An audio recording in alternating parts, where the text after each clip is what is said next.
From where I sit, my boss, President William Ruto, and I, the elections are over, and we want all Kenyans to be one team, to be one people for the development of this country.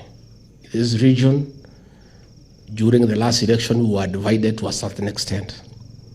87% voted for President William Ruto and I, 13% exercised their democratic right as it should be and voted the other way. But now elections are over. I have on record inviting the 13% to come we work together for our region, for our country. Because there is no enmity, there is no quarrel, there is nothing. The election is just like a sport. And you shouldn't take it beyond there. The brokers and middlemen who have been buying coffee and tea, we have nothing against them. All we are asking, can we share the profit with you? Don't take everything.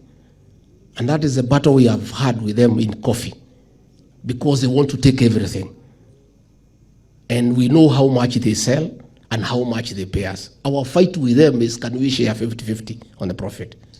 And what we have done, because they created an artificial shortage to force us to abandon the reforms, President William Ruto authorized 4 billion shillings through KPCU to buy coffee from farmers and give an advance of 80 shillings per kilogram of cherry. And that will help us to stabilize that sector. So again, I want to give hope to our farmers and to say these reforms are on course, and we are determined to restore sanity in the agricultural sector. I want to appeal to the professionals and business people to partner with us, with the county government and ourselves, in assisting us to come up with rehabilitation centers for our children who are already addicted. Much as we are trying to stop those who are not addicted, there are several, and quite a number, who are addicted. The governor of this county has come up with a rehabilitation center in Uhuru. I want the other governors who are here and who are not here, please come up with one, because the other private rehabs are beyond the reach of these young people who have been addicted. They are very expensive. The only way we can help these young boys and girls is through a county-owned rehabilitation center, which will be giving a service and not for making profit. I want to urge the business people, the professionals, if you are a doctor, can you volunteer your services there? If you are a businessman, can you offer some help? Because these are our children, and it could be you today, it could be you tomorrow. As a responsible government, we must honor our international obligations, irrespective of which administration incurred those debts, because they were incurred on behalf of the Republic of Kenya. So I want to give you an assurance.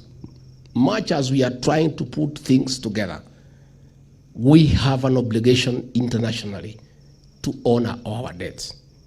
That is why we are trying to tighten the revenue collection. And I want to give you an assurance. Much as you are paying taxes, those taxes must be used for the purpose for which they have been collected. There before, there has been a lot of leakage, corruption, mismanagement, misappropriation of public funds. President William Ruto and his government has committed that all taxes collected must be used for the purpose for which they were collected.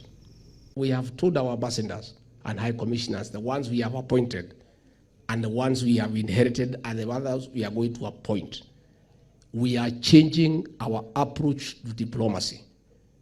What we want is commercial diplomacy.